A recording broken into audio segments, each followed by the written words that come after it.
Hello and welcome to Ask Alumni, the podcast where we talk to alumni of the School of Medicine of Loma Linda University to gain insights and information to help students and younger alumni on their medical journey. Hello, I'm your host, Calvin Chuang, and today we're going to be talking to the wonderful Cheryl Jacobson about pediatric medicine. Dr. Jacobson, welcome to the podcast. Thank you so much for having me. Good morning. Morning. Now, you are a pediatrician, so it's all about them babies. I'm sure people have been rotating through hospitals, so pediatrics is very well known. But could you, for those who may not have rotated through yet or who aren't sure about pediatrics, could you describe your specialty to us? So I'm a general pediatrician, which is going to be very different than other areas of pediatrics, right? So as a general pediatrician, I see babies from birth through 18, but the truth of the matter is, in my practice, I had several hangers on, the worst being until she was 27. So some people have a hard time saying goodbye to their pediatricians. But basically, we are doing everything from sick visits to child visits, where we do more preventive care. And so as a pediatrician, you're interacting with the kids, of course, but also with the families. And so a lot of your time has to be spent with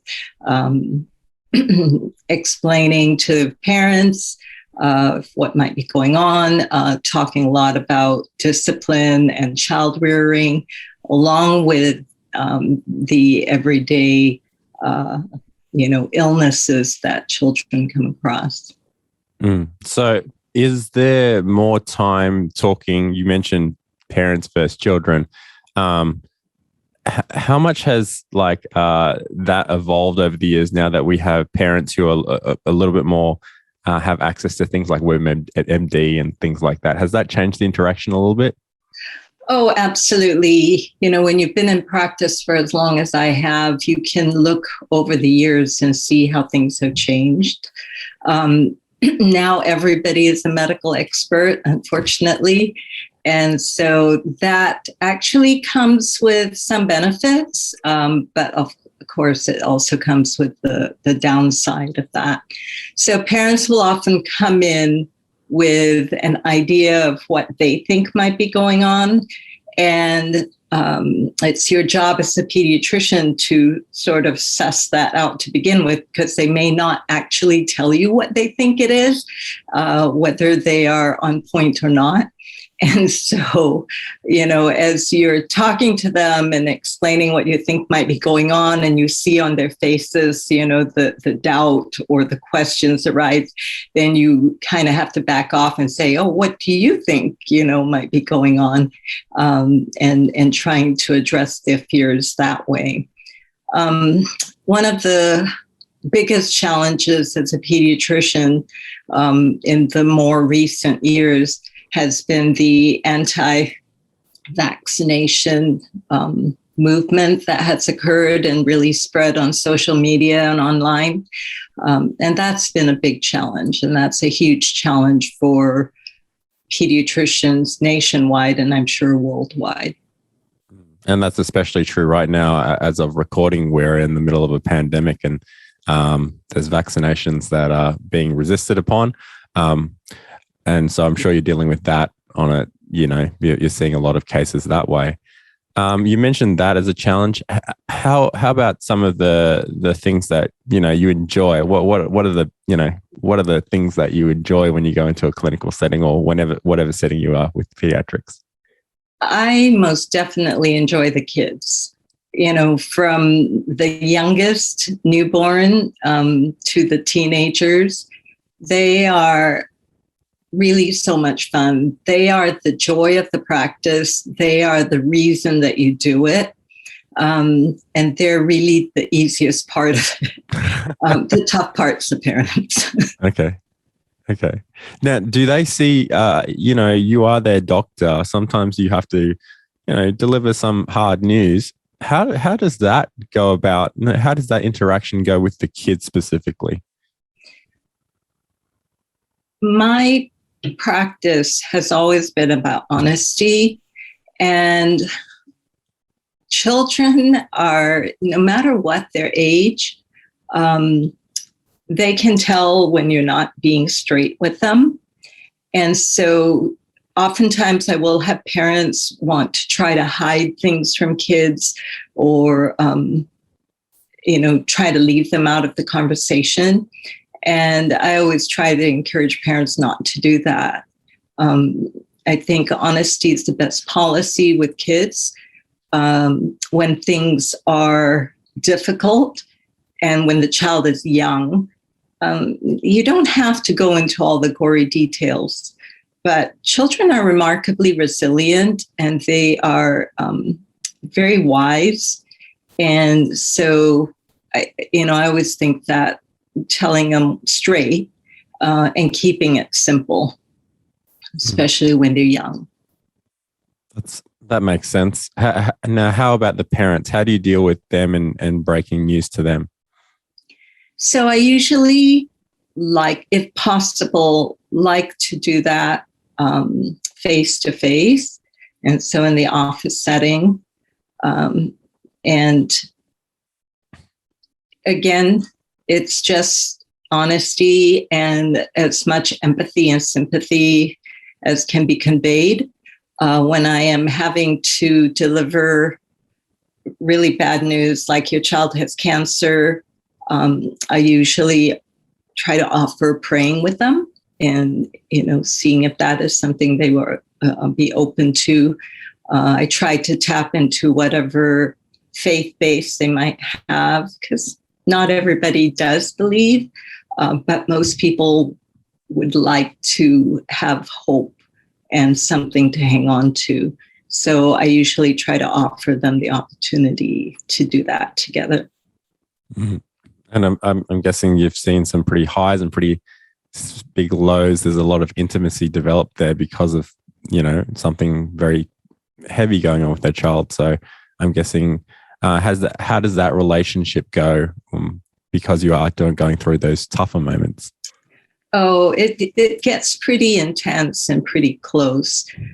Parents never forget who delivered the news to them or how it was delivered.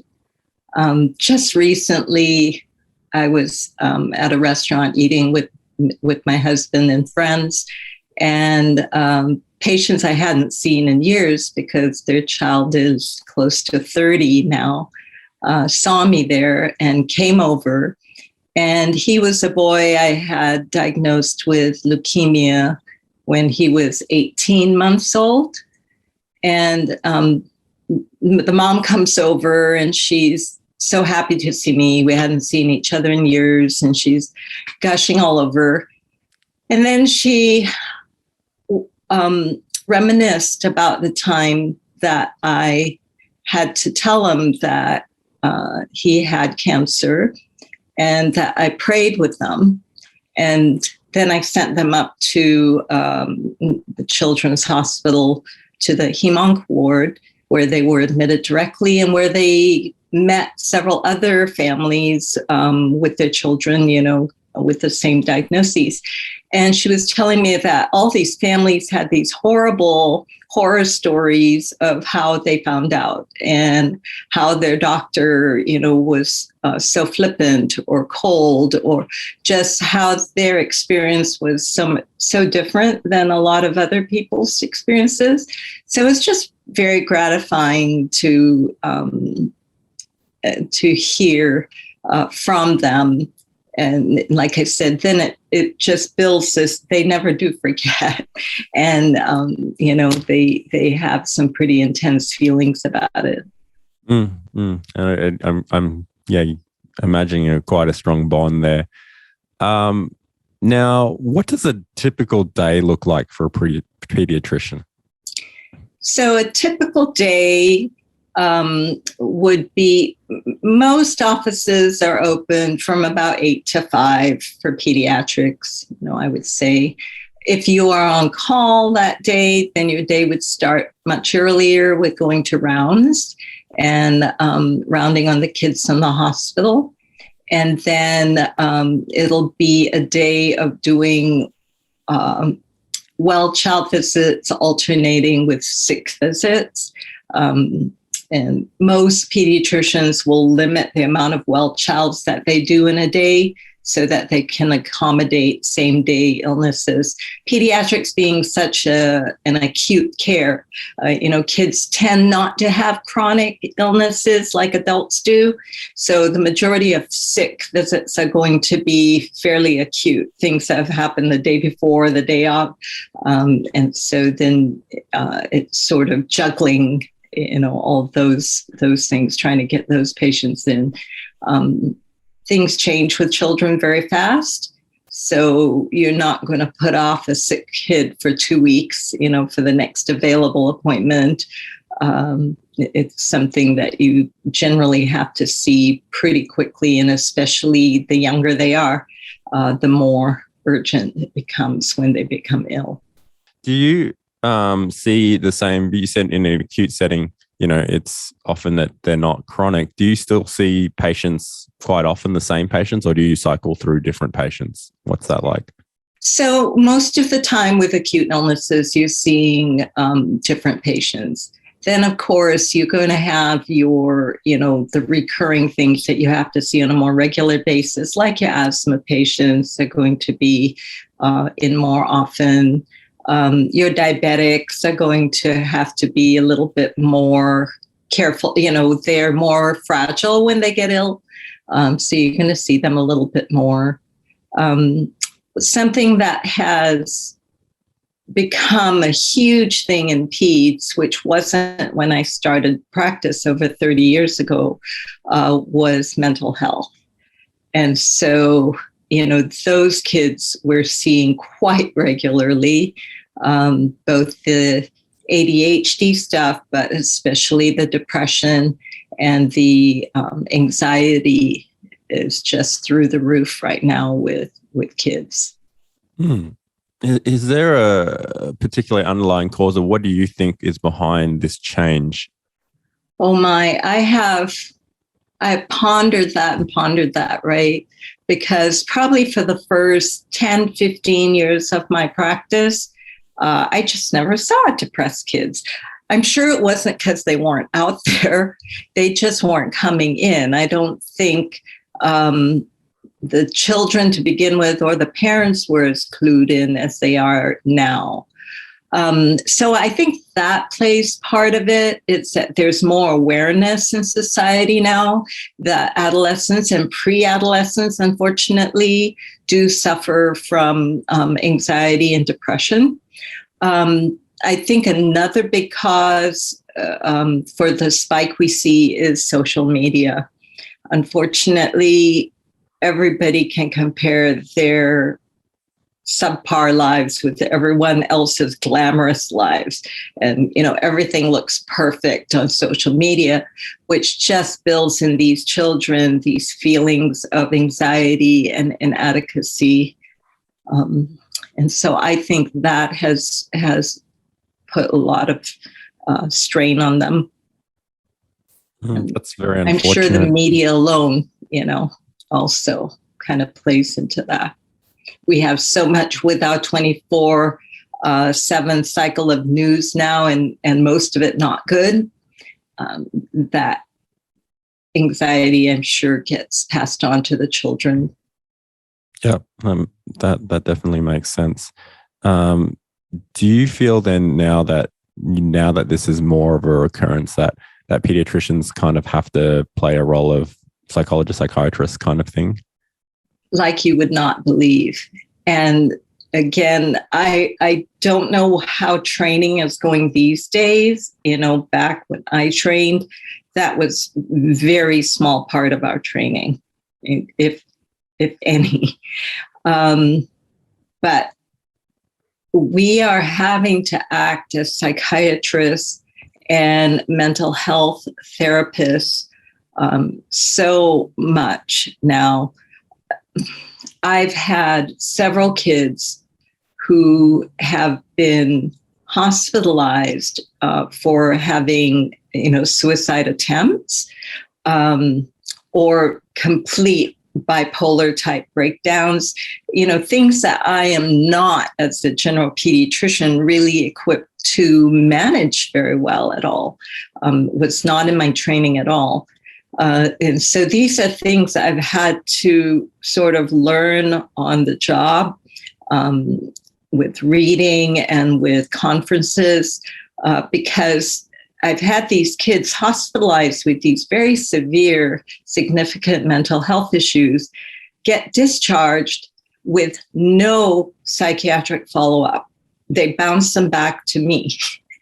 And again, these are not, you're mildly depressed kids that, a little SSRI might help. These are kids who've tried to have serious attempts to take their lives.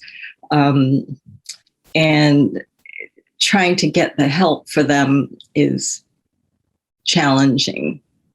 It's not just in this area, it's nationwide, that this gap in care is becoming increasingly obvious.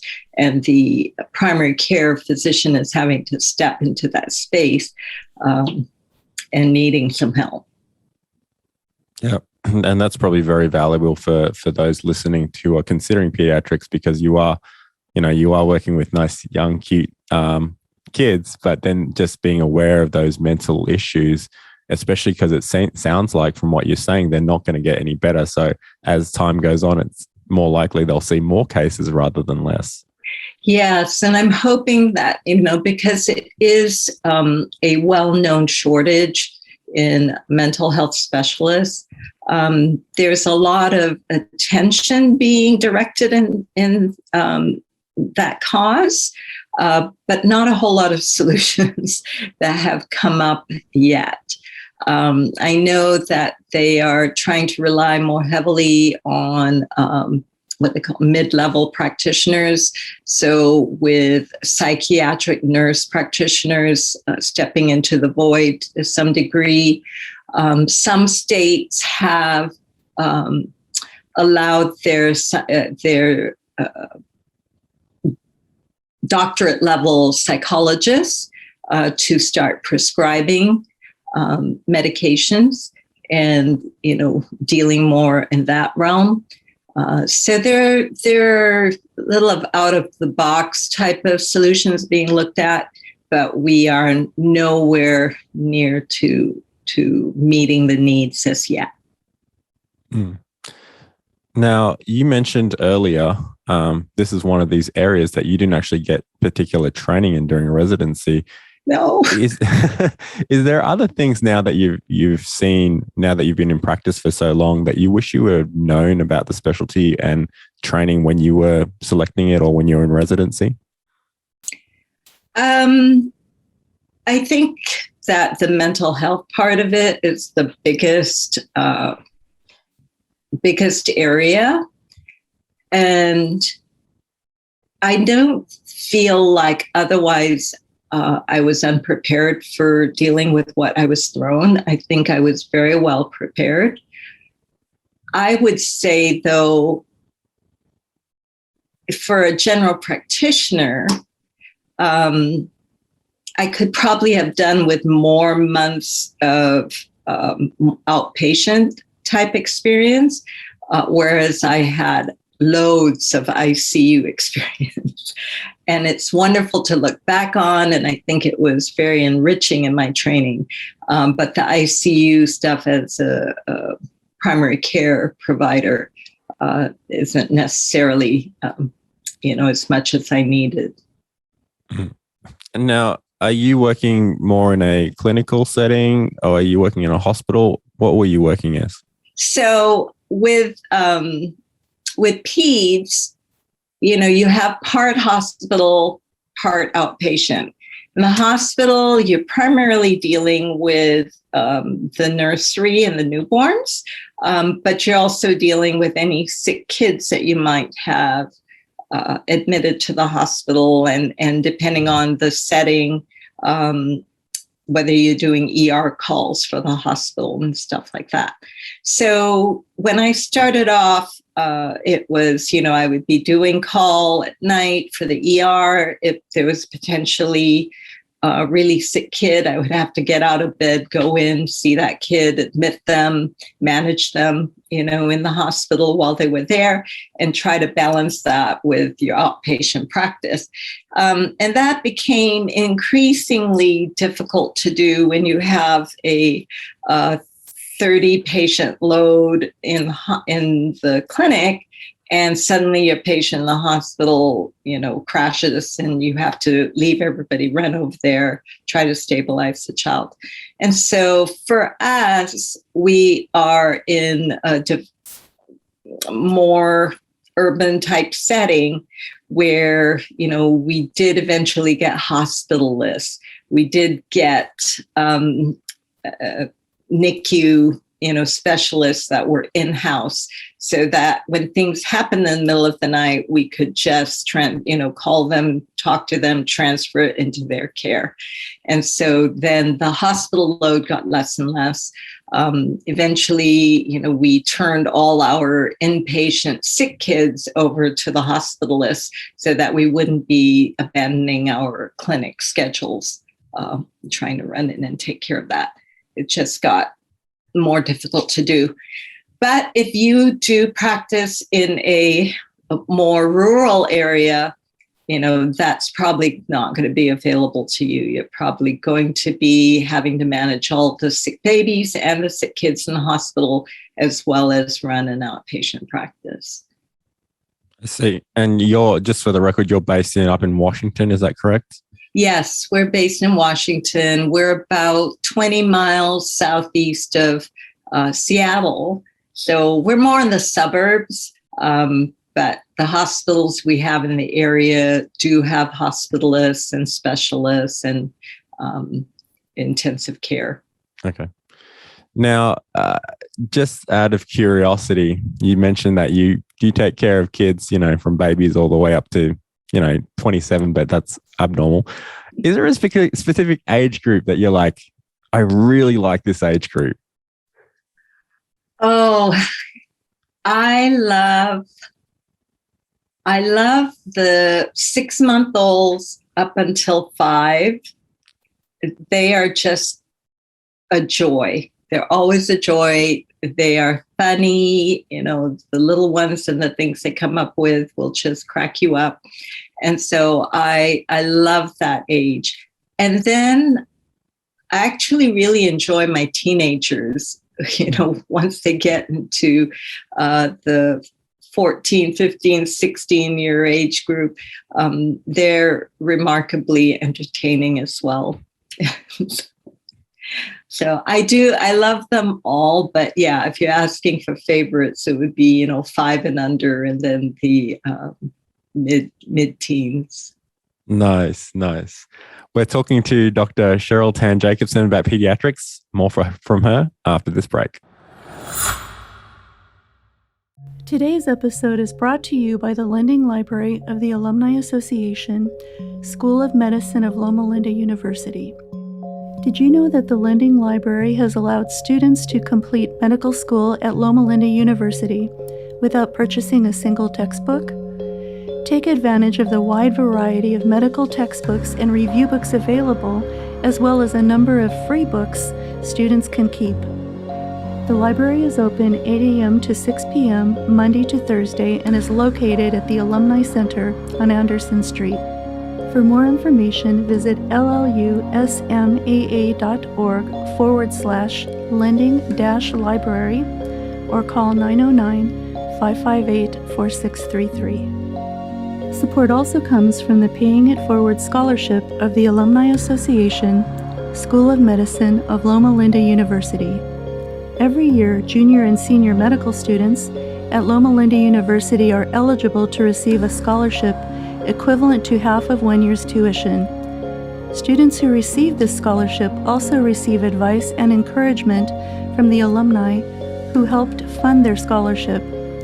For more information, visit llusmaa.org/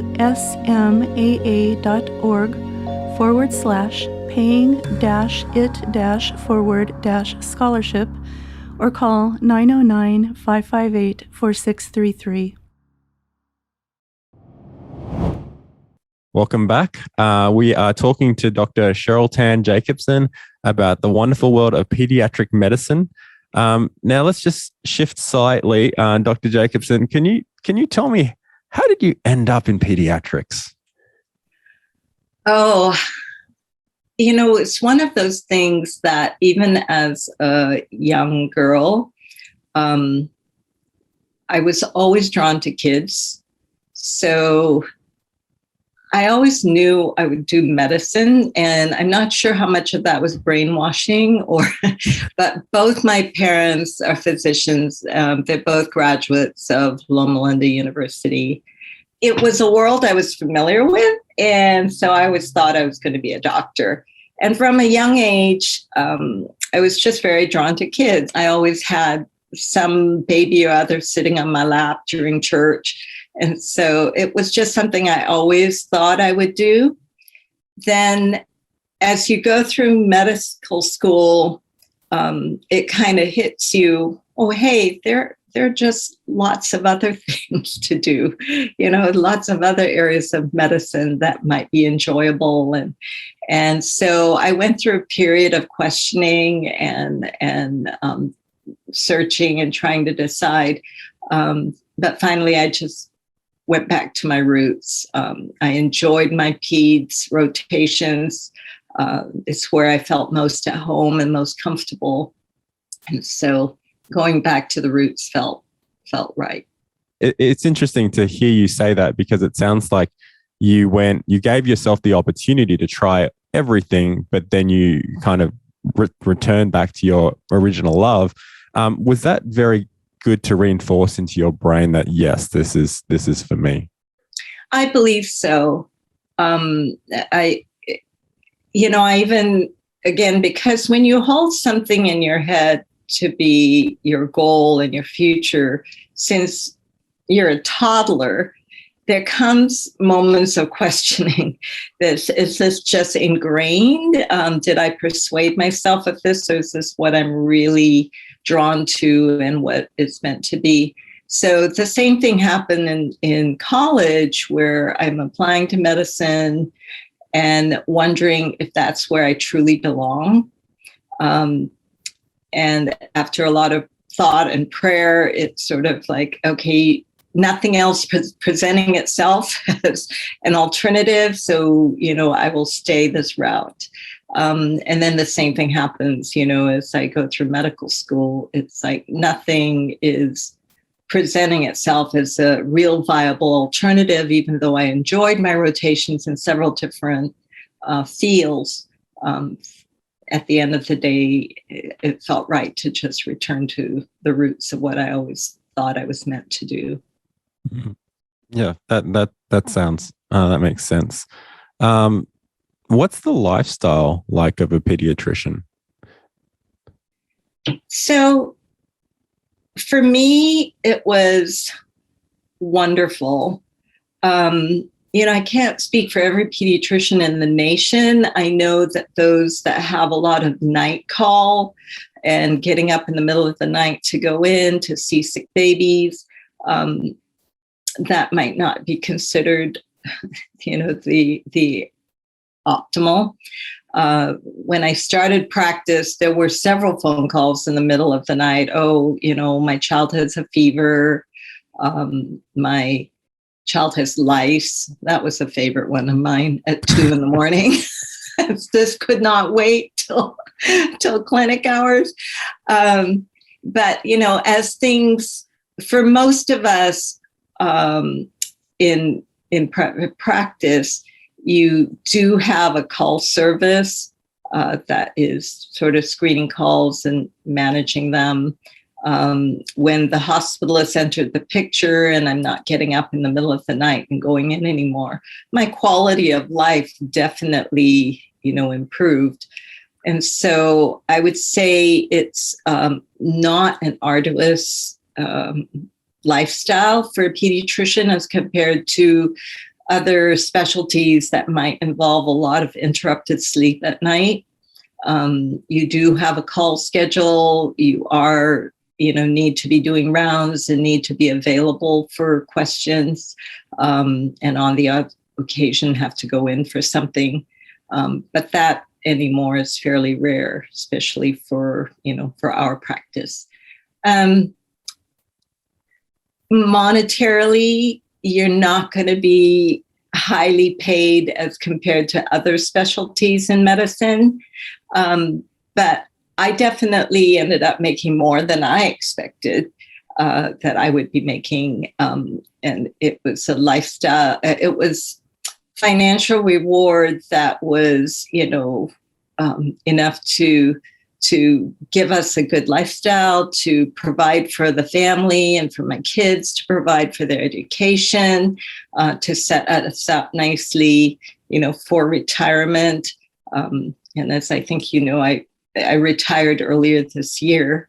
And congratulations, by the way. Oh, yes, thank you. And so, I think overall it was I couldn't have asked for anything better. That's good to know. It's I'm glad you can look back and say you had a very satisfying career. Yes, definitely. With your general work, you mentioned there is some on call. How about are you working in a team or are you working individually? What's that like as a pediatrician? So I am one of 5 pediatricians, and then we had a nurse practitioner that worked with us. And so we're basically sharing call. And so on average, you're on call once or twice a weekday and once a weekend of a month. Yeah. And that was very doable. The team, as far as the providers went, was very collegial and warm, and it felt like a family. One of my partners was close to 80 years old before he retired. Oh. And even till the very end, he would walk down the hall and say, "Hey, can you come look at this kid with me? I'm not sure what to think of it." And I would do the same with them. The other partners would do the same. We were very comfortable with asking each other for an extra pair of eyes on, a kid that didn't look quite right to us, or a rash that was something a little different than we were quite comfortable with. And so that was really great. We have our own nurse support. Usually in our clinic, we use LPNs and MAs mostly for support, and then the RNs for, doing more triage work and other, responsibilities more in line with their training. And so everybody, even though we had our own support nurse, everybody covered for each other and would help each other out. And so, yeah, very much it was a practice of a team. When we were out on our day off or for vacation, then, our partners would cover for us, and that was quite seamless as well. Which is good, because breaks are important, especially Yes. as I'm guessing that you see a lot of quite hard cases. Does that affect you personally? And how do you kind of recharge, other than, maybe taking a break from these kind of what I'd imagine would be quite emotional and heavy topics at times? Yeah, you do have to learn to disconnect some things. And for the most part, I felt I was pretty good at that when I left the office, my charts were all done. I was always completed, day of. And so that when I walked out of there, then I felt that my whole focus could be on my family and what was happening there. Of course, those kids that sort of weigh on you. And so I did come to where I had this guideline, when I was seeing a sick kid in the office and I'm trying to decide, what am I going to do with this kid? Should I send them to the ER and have them, possibly admitted?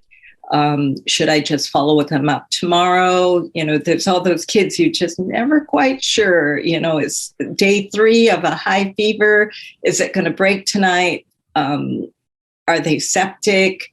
Am I missing something? And my rule of thumb came to be, am I going to wake up at 3 o'clock in the morning tonight worrying about this child, which has happened. And so that became my rule of thumb. If I'm going to wake at 3 and can't get back to sleep because I'm worrying about this kid, then this kid needs to go in now and have a little bit extra look at, a little extra care. That's a very good tip. Yeah. When you mentioned earlier about, parents potentially giving you a call in the middle of the night, how did those boundaries go as far as, frantic parents calling you outside of hours, and also things like passing out your cell phone number and things like that? Yeah, so never a good idea to give your cell phone number. I did have, unfortunately, some of my patients were also in our church, and the church directory had a number. No. And so I did have some patients that had my direct line. And yes, a few of them would abuse that. But over the years, I would say that was minimal. And most patients try to recognize boundaries and try to be cognizant of the fact that you need your time off and your time with your family. But we do have, my nurses used to like to say, with several of our patients, we don't know how they would have raised their kids otherwise, because they would be calling almost every day.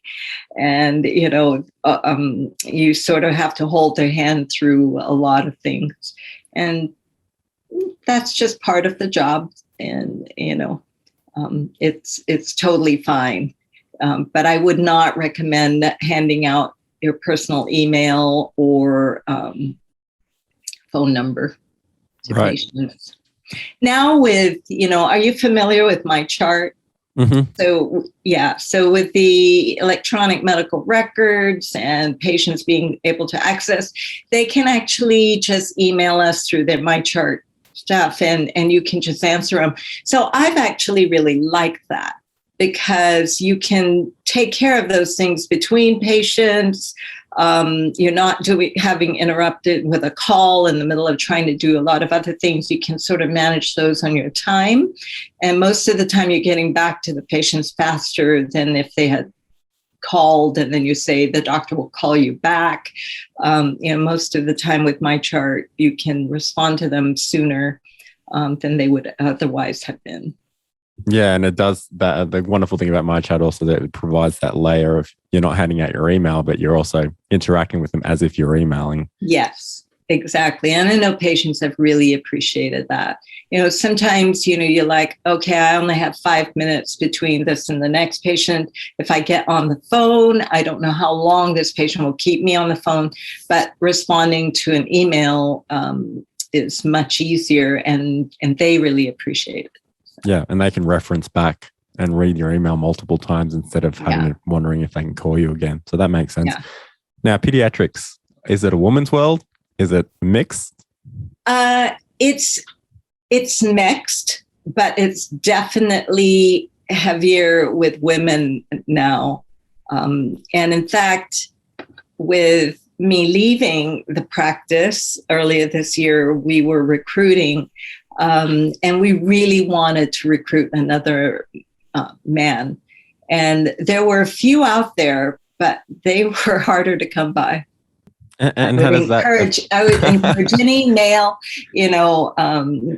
looking, thinking about it, that it's a place where they're needed. Yeah. So shortage of guys, if you're listening out here, please consider maybe pediatrics. Absolutely. And with that kind of being leaning towards more of a female world, there's probably other considerations like motherhood. How does pediatrics go with balancing being a physician as a pediatrician and balancing being a mother? Just maybe a couple weeks ago, one of my nurses texts me and she says, "Oh, hey, I'm hanging. I just met up with this patient who used to be your patient, and she's now in med school." Oh, and told the nurse that she knew she could become a pediatrician because and a mother, because I was both, because I was a pediatrician and a mother, and it allowed her to see that world was totally available to her. So yes, I think it is something that requires a little bit of juggling, but it's totally doable. Now, you have to have the right partner to do that with. I think it would have been much more difficult if my husband's work had been more rigid, or if his willingness to step in hadn't been quite what it was, right? So because my work hours were much more rigid, his had to be way more flexible. I did not find it a trial. Like I said, when I walked out of the office, my attention was 100% on my kids and the family. And I'm gratified to know, my children are grown now and they're all adults. And they tell me, we don't feel like we ever missed out on anything because you were a working mom. We feel like you were there whenever we needed you, and we had your undivided attention whenever we needed it. And so I'm really gratified to hear that. But yeah, I think it's more the kids that have to tell you were, you managed it okay than I would. I would be the judge of that. Yeah, sounds like you got the ultimate tick of approval there from. Yeah. Yeah, I could think I was doing an amazing job. More often you feel like, oh, I kind of missed out on that. I wished I had been able to be there. But it is this juggling act that you do, and then you feel like you have the best of both worlds. Mm. Now, there's pediatrics. I'll go back to pediatrics just for a moment as we wind up our episode for today. Do you have any cool, fun, memorable stories? Obviously, we're not going to break HIPAA, but that you'd like to just share. It's just, just something that is very memorable for you. Oh, there are many. One of the things I do with the kids is ask them to bend and touch their toes, leaning forward so I can check their backs. And I had this 5-year-old, and I say, okay, let's bend over and touch your toes.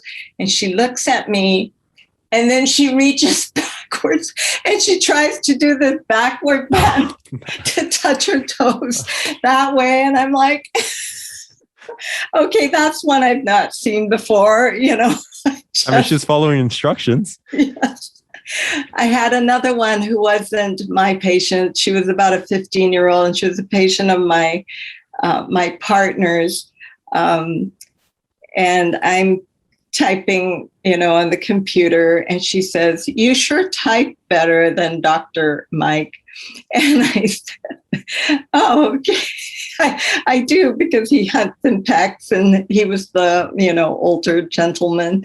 And the mother goes, "Oh," she said, she was so embarrassing, that she went in and saw Dr. Mike one day, and she says to him, "You have not improved at all in your typing skills." Oh, no. You've been in this practice, or this profession for a while now. Is there any advice you would give an up-and-coming person who is considering doing pediatrics? Is there any pearls of wisdom advice that you'd like to share with them? I would say that pediatrics is a calling and it is a privilege. And there is no, in my opinion, greater field of medicine than helping children and helping families. The parents can sometimes be a little bit challenging, but the children are always a joy. And, much of pediatrics, the problems that they have are not anything of their doing. They're either too young and too little to know any better, or it's accidents and illnesses that occur, through no fault of their own. They're generally not smoking or taking drugs, and, the adolescents, of course, but the littler ones, no. So I would say that viewing it as a privilege to be able to enter the lives of these families and walk alongside with them over the years of these kids growing up, there's just no greater privilege or joy. Sounds very fulfilling and satisfying. So yeah, I've watched generations grow up, and just seeing the people they become, having them tell you that you were impactful in their life and the paths they took or the decisions that they made. I think that's a huge honor. Well, it's definitely been very entertaining and very interesting talking to you today, Dr. Tan Jacobson. So thank you on behalf of listeners. Thank you for taking the time out to share with us. Oh, it's my pleasure. Thank you. And that concludes our episode for today. Ask Alumni is a podcast of the Alumni Association School of Medicine of Loma Linda University. If you'd like to hear more episodes like this, please visit our website at lousmaa.org/podcasts. And if you have any questions or would like to see a specialty covered, please email us at lousmaa@lou.edu with the subject line podcasts. For now, I'm Calvin Chuang. Have a blessed day.